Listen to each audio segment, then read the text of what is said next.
2023 is shaping up to be the year of the Nintendo Switch, PS5, Xbox Series RPGs. We've got major games coming out on all different systems, and I am here to break down some of the biggest information for you guys. Now, we're starting off first with some Final Fantasy IX Remake rumors. This is definitely big RPG news incoming. So we've heard about this before with the Final Fantasy IX Remake. It was in the Nvidia leak. There's been multiple insiders and people talking about what's going on with this. Now, the most recent rumor is that Final Fantasy IX is going to be showing up sometime soon here. Now, according to the recent rumors and information, Final Fantasy IX Remake should be announced during the Final Fantasy 35th anniversary presentation this February. So February 7th. And Hironobu Sakaguchi will apparently reveal Final Fantasy IX Remake. Now, I don't know about that. This is coming from Final Fantasy Magazine, Final Fantasy 16 Hype on Twitter.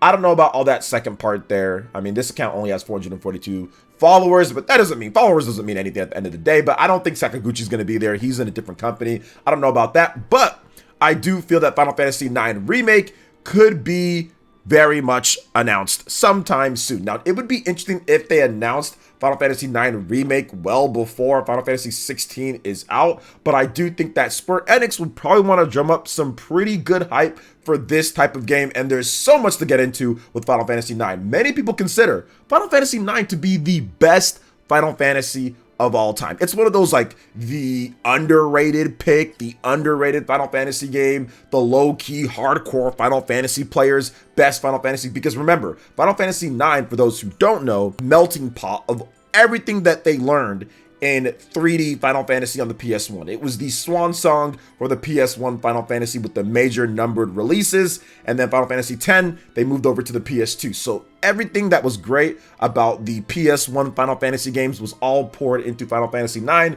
and I think that it ended up becoming, over time, for many people out there, their favorite of the three mainline PS1 Final Fantasy games, 7, 8, and 9. Many people feel that 9 is the best. So if they are remaking this one, and if it's going to be a good remake, then I feel that this is really going to make some waves in the RPG community out there. Now, how in-depth is this remake going to be? That's something that we still don't know. Like, is it going to be a Final Fantasy VII remake style? Probably not. I think that's a little bit too much. What I think this is going to be is that it's going to be a faithful remake, rebuilt in probably Unreal Engine 4, and it's going to look similar to what they did with Trials of Mana, which was a remake of a Super Nintendo RPG that was never originally released here in the West. Seiken Densetsu 3, or Secret of Mana 3, that was never originally released in the West before the collection came out. It took all those years, and they remade it in Unreal Engine 4. It's a great looking game, but obviously not the level of a remake of Final Fantasy VII, for example. And I don't know if they'd even do something like, let's say, the PSP remaster make of Crisis Core. That's somewhere in between. There's so many things remade, but then it's also the base game. So we have to wait and see what Square Enix is going to do ultimately, but this is absolutely phenomenal news for players out there. I think that with the Nvidia leak, which pretty much has been happening, boom, boom, boom, all over the place, a lot of the RPGs and things that were leaked in there have came true. So I would expect Final Fantasy IX to be announced sometime this year. Final Fantasy IX Remake, and they haven't really done anything with this game outside of some re-releases here and there. There's really been nothing for Final Fantasy IX, and once again, like I said, it's one of the best Final Fantasy games, if not the best, for people in the old school style of Final Fantasy. So I'm looking forward to this right here, especially this is going to be a big Final Fantasy year. There's a lot of FF to look forward to. Obviously, 16 is going to be lit. It's looking awesome.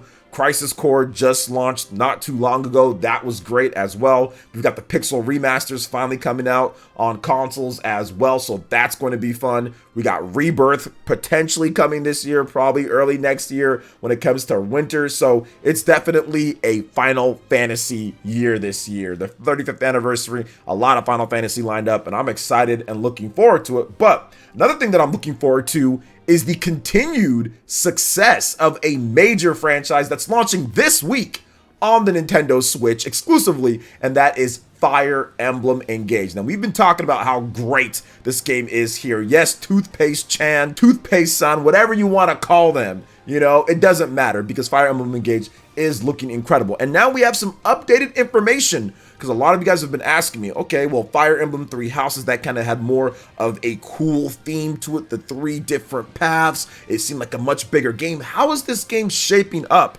when it comes to Fire Emblem? And we've got some information on that. So I've been covering the sales, but shout out to my man Pierre 485. He's a sales dude. He's been covering the Japanese COMG charts with the pre-orders. We already know that Fire Emblem Engage is blowing away Three Houses at this point with pre-orders at the largest retailer in Japan. So that's definitely a good sign. But now we have some Amazon compilation numbers. And I'll say this once, I'll say it again. Amazon sales can dictate, and it kind of shows quite a bit when it comes to how a game can do. So it's good to kind of compile it and look, especially with the system like the Nintendo Switch that doesn't have a all digital version, and every single version of the Nintendo Switch has physical capabilities. So therefore, Nintendo Switch physical sales are higher than other current systems. So if we're looking at Fire Emblem Engage, it's coming out this week at this point, and Amazon websites some pretty strong pre-orders. Now, if you're looking at it down the board here from a variety of countries, but especially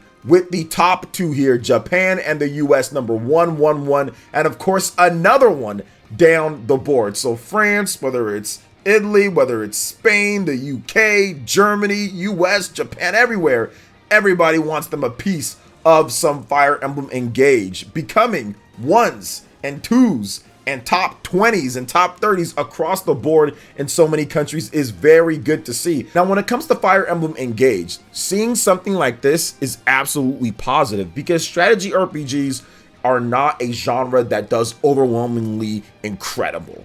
But to see Fire Emblem Engage get this much hype before launch, getting these number 1s and everything, is a positive thing for Fire Emblem, because Fire Emblem is one of those franchises, which we've talked about before on the channel, that pretty much almost died. It almost died in the 3DS era. So the fact that now we're getting so much hype beforehand, and across the world, people are pre-ordering and getting excited for a Fire Emblem game, is always something that I'm going to celebrate and make into a big deal on the channel. I love to see it. Doesn't matter what system it's on. I love to see my strategy RPGs doing incredible. So this is good stuff for Fire Emblem Engage. We're starting to get a little bit more new gameplay coming out from different places. There's been various different gameplay snippets that are pretty much just raw from the game. You can see a lot of the new additions. One of the cool little things that I saw is that the game actually, when you go into the battles, it picks the part where you're at. It's not just a random, okay, well, you're just here, and it puts the background, but actually where you're at on the map translates to the battle screen when you hop into it.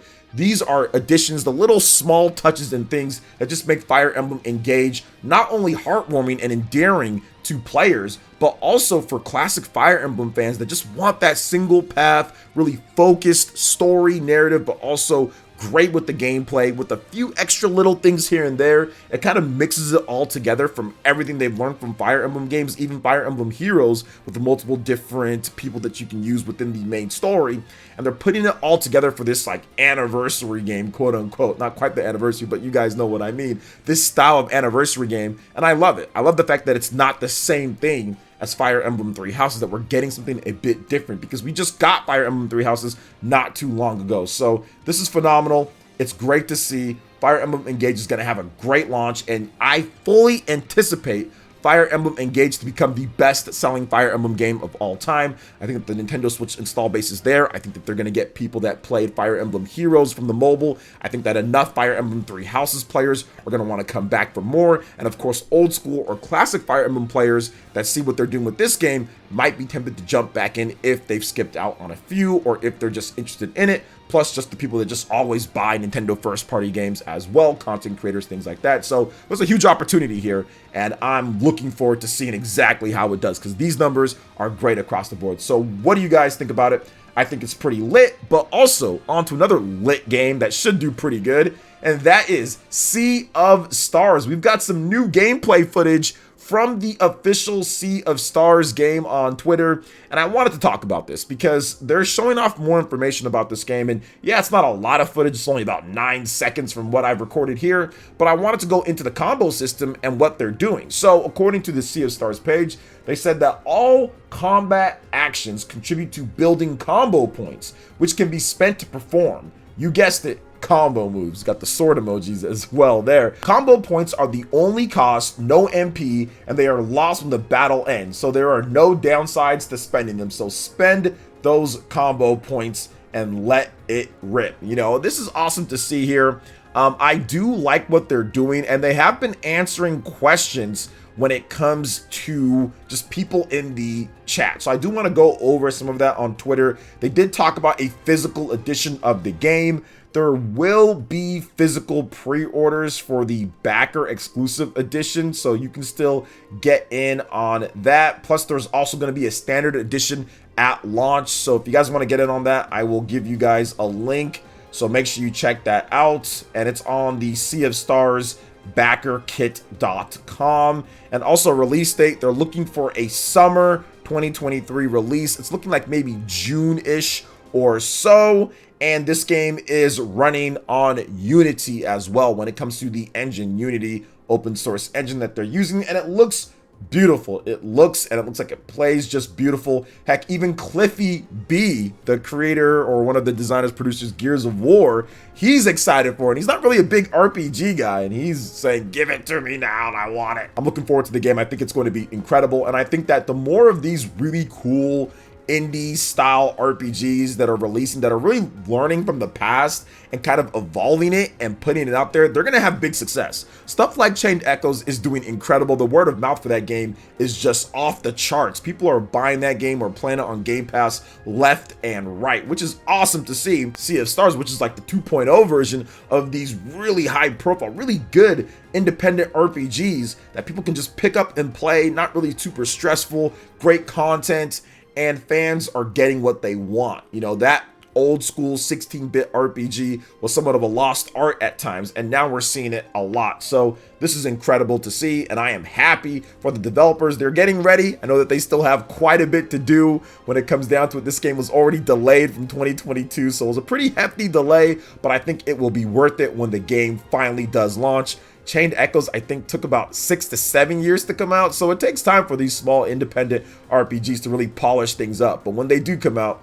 and they're good, it's really one of the best feelings to have out there. So I also want to point you guys in the direction, if you love RPGs, I've got a bunch of other videos talking about some really cool RPG games coming up, my most excited, hyped RPGs, in addition to just a bunch of different games that are coming out, RPGs, action RPGs, all sorts of stuff that are coming out this year in 2023. So if you want to check out more games, or if you want to be interested in what I'm looking at when it comes to my top picks so far, or what I think is going to be really good, check out the link in the description below. We've got way more content like that. So thank you guys so much for watching. I really do appreciate it, and we'll see you for the next video. Peace.